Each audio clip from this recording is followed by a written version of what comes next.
Hola, hoy hablaremos sobre las alteraciones del equilibrio ácido-base. Bueno, un equilibrio ácido-base permite que nuestro organismo funcione de la manera correcta.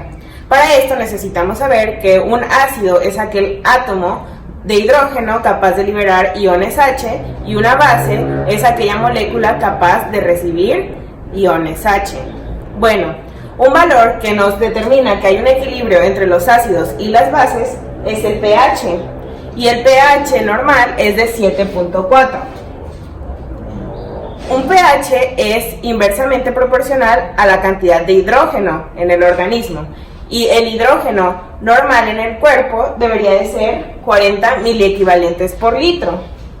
Por lo tanto, si hay una desregulación en el pH y es mayor o menor, se puede decir que hay una alteración en este equilibrio. Por lo tanto, si el pH disminuye, como es inversamente proporcional a la cantidad de hidrogeniones, pues los hidrógenos aumentan y por lo tanto estaremos hablando de una acidosis. Y si el pH aumenta y por lo tanto los hidrogeniones disminuyen, estaríamos hablando de una alcalosis, debido a que el cuerpo no es tan ácido, porque los hidrogeniones determinan el ácido y por lo tanto estamos hablando de alcalosis. Ahora, se puede decir que la acidosis se puede dividir en acidosis respiratoria, donde los valores de pH son diferentes a los de presión parcial de carbono y los del bicarbonato, y una metabólica, donde los valores son proporcionales. Por lo tanto, si tenemos una acidosis respiratoria, disminuye el pH. Esto nos referimos a que hay una hipoventilación y por lo tanto el dióxido de carbono en nuestro organismo aumenta porque no está siendo liberado, porque no hay un intercambio. Y en la metabólica, si disminuye el pH, al mismo tiempo disminuirá la presión parcial de carbono y el bicarbonato. Ahora, en la alcalosis también tenemos una respiratoria, que al igual que en la acidosis, los valores son diferentes, y tenemos una metabólica, que son iguales. En la respiratoria, si nuestro pH aumenta, que significa que estamos hiperventilando, nuestra presión parcial de dióxido de carbono disminuye, debido a que como hiperventilamos, se saca de igual manera el dióxido de carbono de nuestro organismo.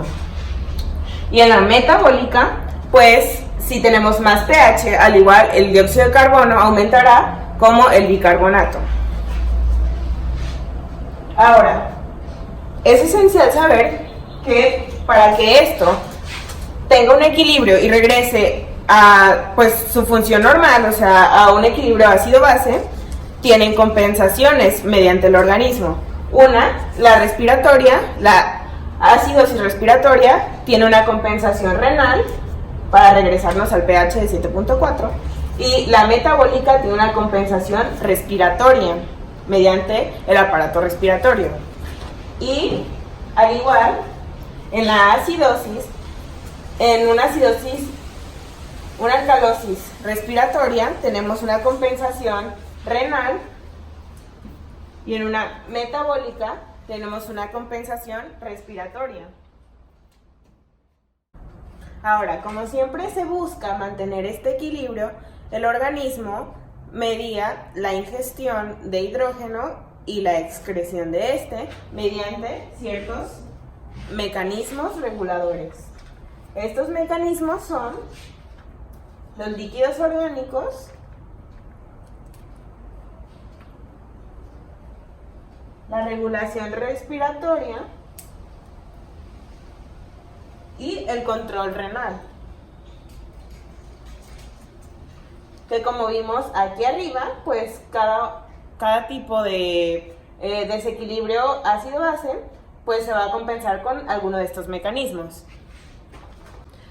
El mecanismo regulador de líquidos orgánicos tenemos que son amortiguadores, las cuales son aquellas sustancias que no eliminan o añaden iones, sino que solamente los atrapan hasta que estos puedan restablecerse el equilibrio, o sea, nuestro pH.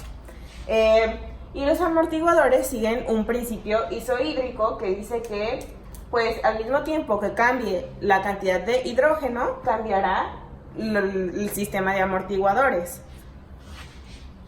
Como amortiguadores tenemos el sistema bicarbonato, que es aquel que produce un ácido débil y una sal bicarbonato mediante la reacción de dióxido de carbono y agua en las paredes alveolares.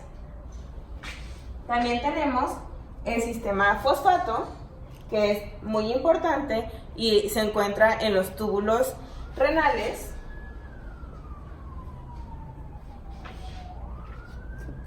Y por último tenemos a las proteínas, las cuales se encargarán de hacer un intercambio de hidrógeno.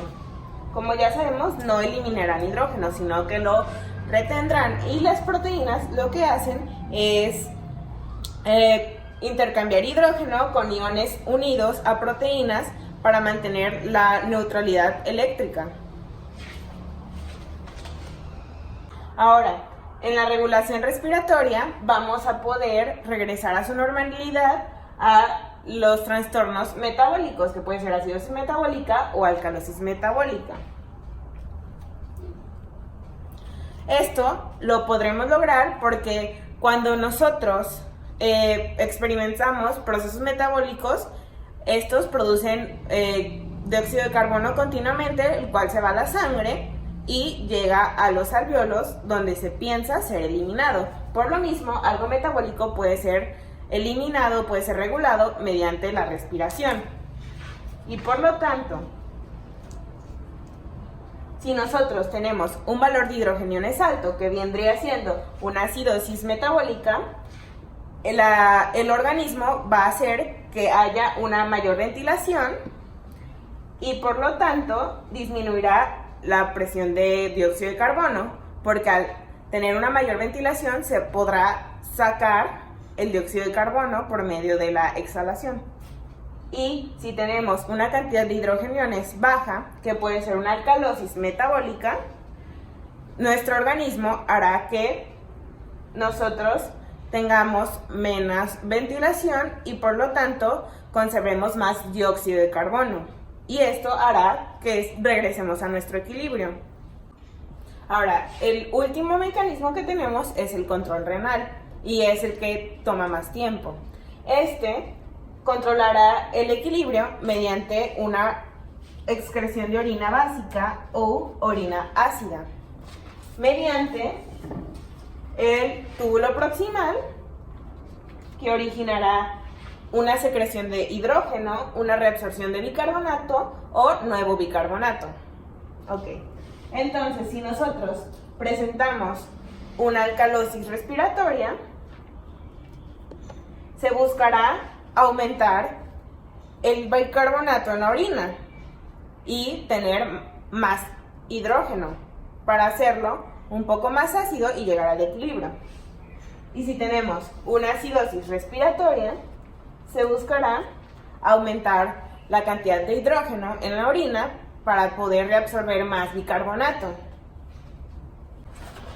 Otra cosa que me faltó mencionar es que cuando tenemos acidosis metabólica y queremos determinar qué causó nuestra acidosis metabólica, usamos el valor anion gap, que es la diferencia entre los aniones no medidos y los cationes no medidos.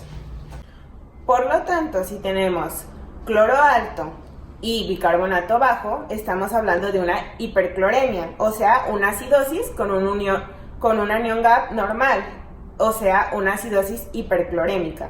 Y si tenemos cloro normal y bicarbonato bajo, estamos hablando de una normocloremia, que es una acidosis con un anion gap elevado y por lo tanto es una acidosis normoclorémica.